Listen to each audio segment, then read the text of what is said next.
L'introduction à cette nouvelle semaine médiévale nous a fait comprendre qu'au cours du XIIe et XIIIe siècle, la fille aînée de l'Église écrivait une page enluminée de son histoire.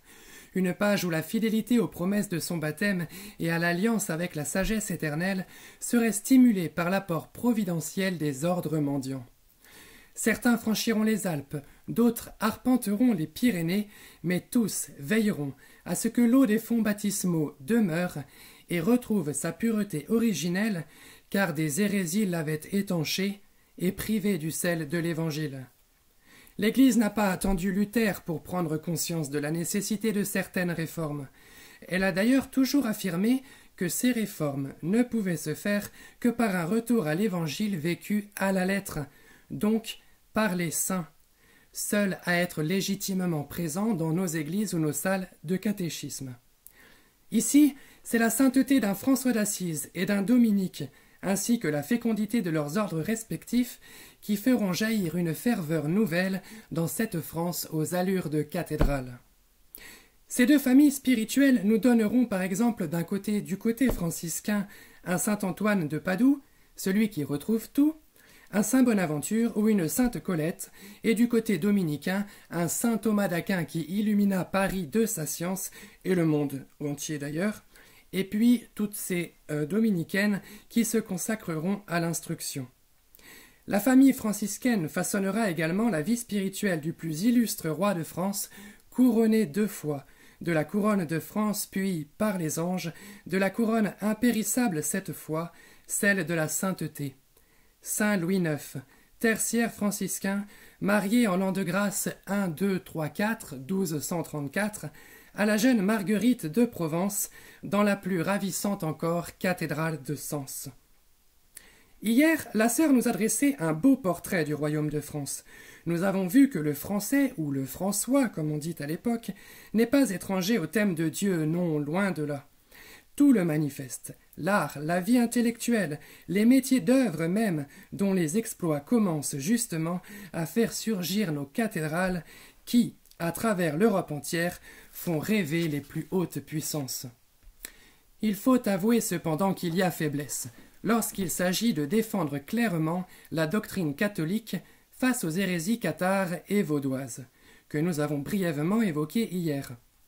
L'hérésie cathare avance essentiellement qu'il existe un dieu du bien et un dieu du mal, qui s'affrontent. Les sauvés sont les purs, signification du mot cathare. Les Vaudois, quant à eux, pourraient être les ancêtres d'un certain protestantisme, en ce sens qu'ils tiennent pour vrai uniquement la lettre des évangiles. La canonisation des saints ou les indulgences leur paraissent donc absurdes puisque l'Évangile ne semble pas en parler explicitement. Ces hérésies séduisent beaucoup d'âmes, notamment dans le bassin méditerranéen et le sud-ouest de la France actuelle. L'Église de France peine à réagir, faute de clercs suffisamment formés et conquérants. Il faut dire aussi qu'il manquait au clergé en général une certaine ascèse de vie qui se trouvait par contraste chez les hérétiques. Et Dieu vint une nouvelle fois sauver la France. Il le fit à travers ses mendiants, fou de Jésus et de sa croix, et humble fils de la Vierge Marie.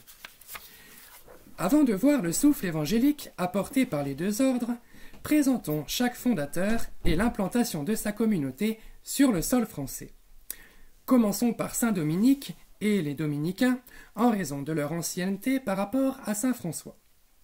Né en 1170 en Castille, Saint Dominique devient chanoine d'Osma où la vie commune est pratiquée. Il se forme persuadé de l'urgence et de la nécessité d'une action évangélisatrice chez les païens. En 1203, il part avec son évêque pour une mission temporaire en Scandinavie. En route, leur désir de travailler au salut des âmes s'accroît. Au retour, il se présente à Rome pour solliciter d'Innocent III l'autorisation d'aller évangéliser les Comans au nord de la mer Noire. Mais le pape les dirige vers le Languedoc, où se développe l'hérésie cathare.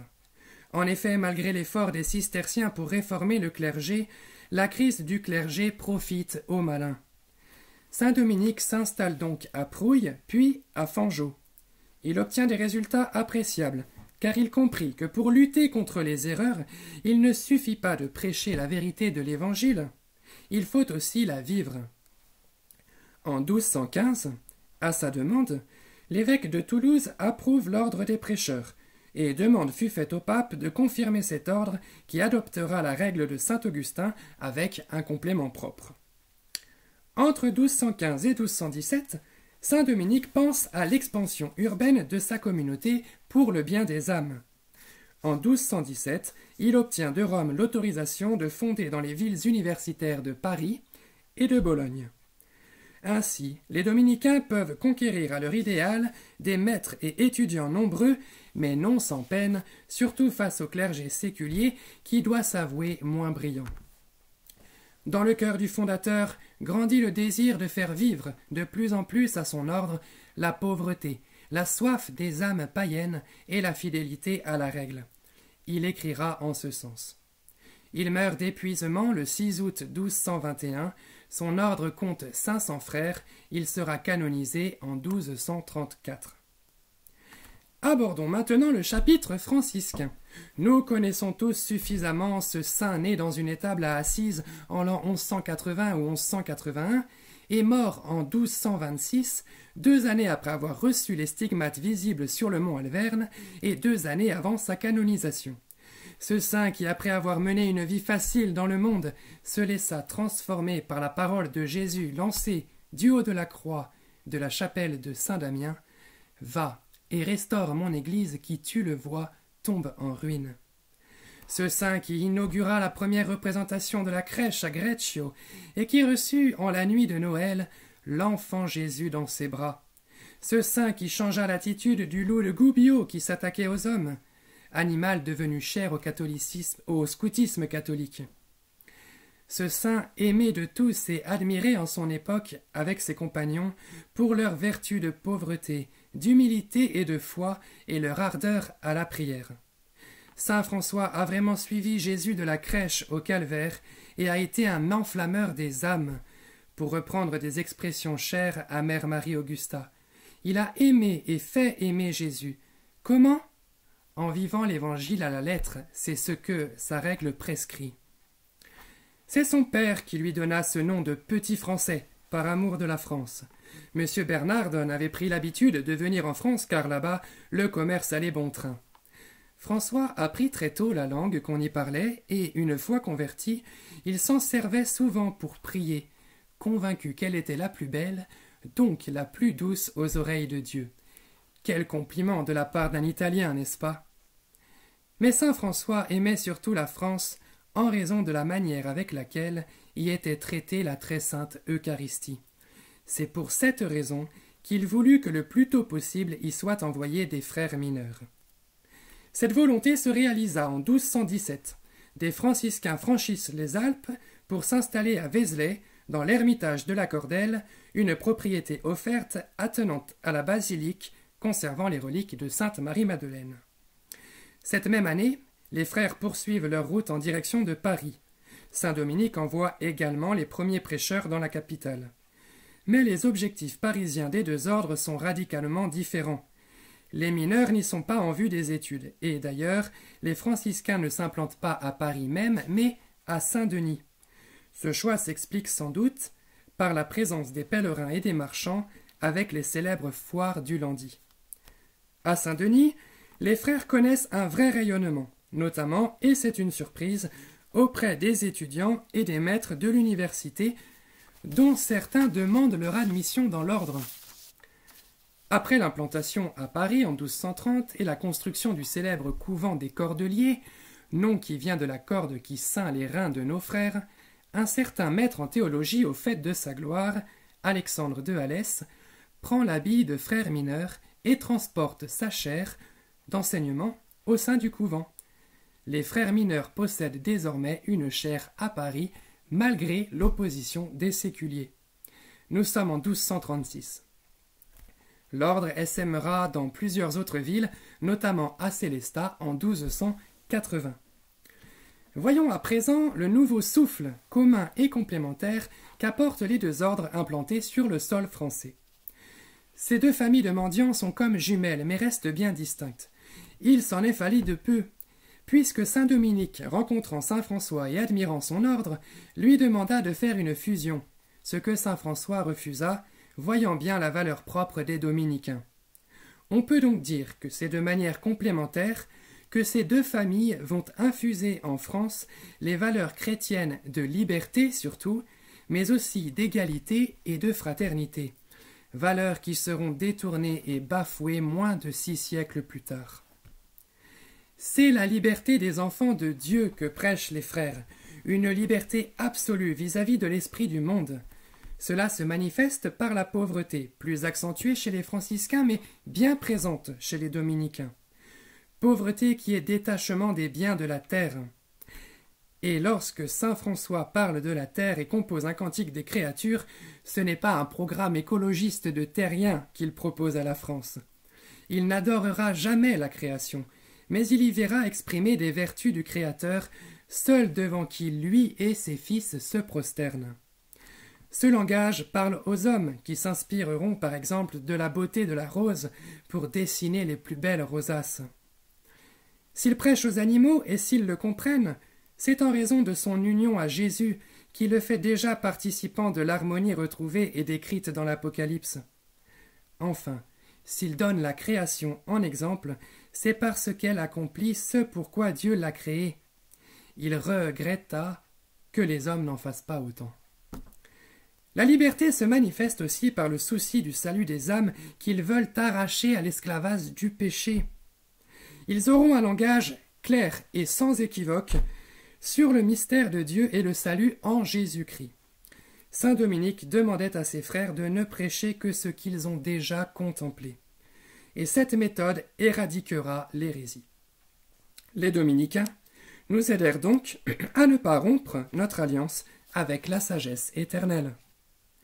C'est l'égalité des hommes qui vient de leur âme spirituelle créée à l'image et à la ressemblance de Dieu que prêchent les frères.